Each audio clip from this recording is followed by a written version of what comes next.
Yay! No! Well, guys, it's that time of year again. I'm Gurgly Turtle, and these are my 7 favorite songs of 2017. Why 7? Well, who knows? Here are the honorable mentions. Before we start, though, I just need to say, these are all my opinions, and it is totally fine for you guys to disagree as long as you're reasonable about it. So with that, let's get going. Oh my god. That's my bad. Everything about the song is perfect, except for the muddled perspective in the lyrics. But it more than makes up for that with one of the most infectious beats of the year. Why didn't America let this chart? Come on! I love almost everything about this song. It's got good instrumental that blows out and swells up at the perfect time, a good set of lyrics, and a lead singer who sounds genuinely content. It just feels a little too car commercial-esque, and I couldn't tell you why. Ed Sheeran is lucky this charter. Sensible lyrics, a beautifully controlled voice, and an amazing bass line for one of the grooviest songs of the decade. Hey, speaking of groovy...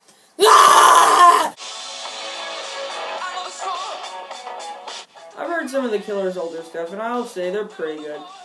Then this cliche throwback hit about The Man Comes On.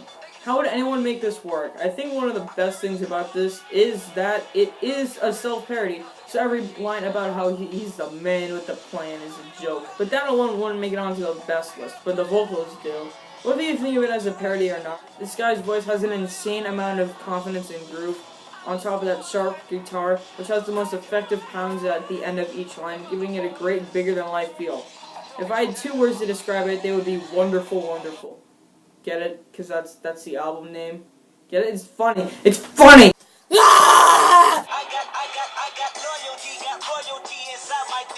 If there's one song that made it onto the list on personality alone, it would be this. Kendrick Lamar is one of, if not the best rappers in the business.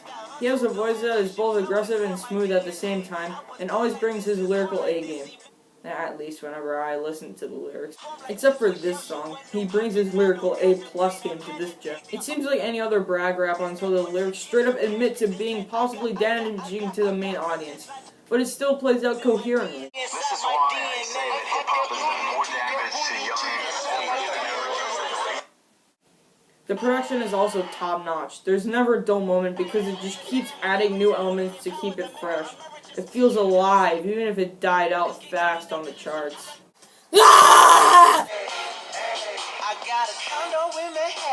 That's what I like is a perfect year-defining song, something that 2017 was in dire need of. It's got a nice melody with lyrics about a generous relation where the only thing that matters is that you smile. That's cute. But those chords are seriously good. They kind of save the entire song from suffering overplay. They're cool, refreshing, polished, bouncy, and energetic enough to make it stand up to having already heard it 7 times in the past 40 minutes. It's the perfect year-defining song, except it was only the 2nd highest trending song of the year.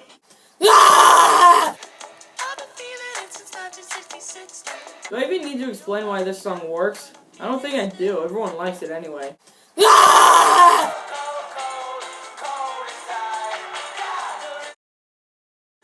This song is just insane.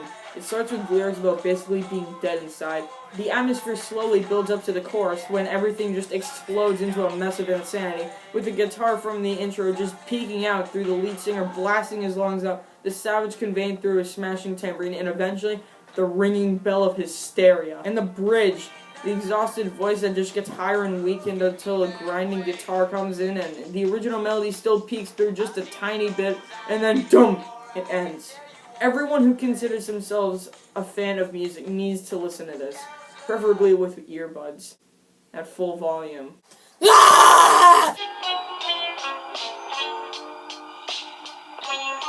Yes, I get it, it's a meme, but it's so good!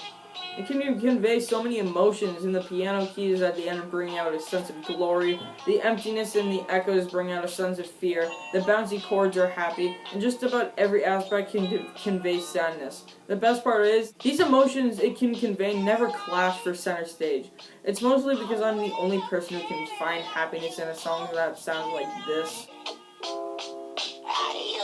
but that's basically because my critiquing, as it turns out, is a bigger joke than the meaning surrounding the song itself. Near late October, though, I started listening to this as a sad song only, and I have to say, it's good. It's really good. The lyrics are depressing but well written. The instrumentals make it very addicting, and Childish Gambino is one of the only artists who can pull off screeching and not make it grating. Before we get to number 1, here are some more honorable mentions. I know, the suspense is killing you, isn't it? For a while I thought of this as the Me, Myself, and I of 2017. It's got masterful vocals and production, but the lyrics don't make any sense. Then I realized the tone was so dark because it was exhausted, and now I love it.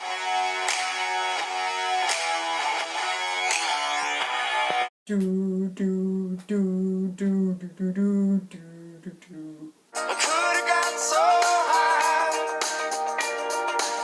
Good for sure, but Overplayed got to it real fast, and I just got really sick of it.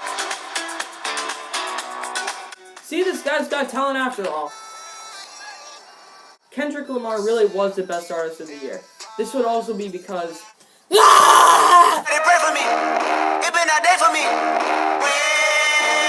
Surprise, nobody. Kendrick Lamar is just the best thing ever. Humble's probably got the best set of lyrics of the year, and while they may seem hypocritical at first glance, it makes a huge difference when Kendrick Lamar is singing it. He really is the best, and you know what? He can tell whoever he wants to sit down and be humble. He's established himself as one of the best artists of the decade with songs like Swimming Pools, the aforementioned DNA, and the entirety of the album To Pimp a Butterfly. The beat gives this down-to-earth but energetic vibe to really bring out this feeling of resentment for whoever Kendrick's targeting. It's also just very fun to listen to, with synths eventually kicking in to make the production feel even tighter, and Kendrick is probably the only person who can pull off rapping on this beat. Thank God this tried, because it was a breath of fresh air from boring rappers like Migos, Future, Lil Pump, 21 Savage, Lil Uzi Vert, all mumbling at the same thing. But Kendrick is a good rapper, not just because of his voice, but because he actually has stuff to say that's unique. Alright, that's it. That's all I have to say now. Bye. Ravioli, I like ravioli. Ravioli, it's so good for me.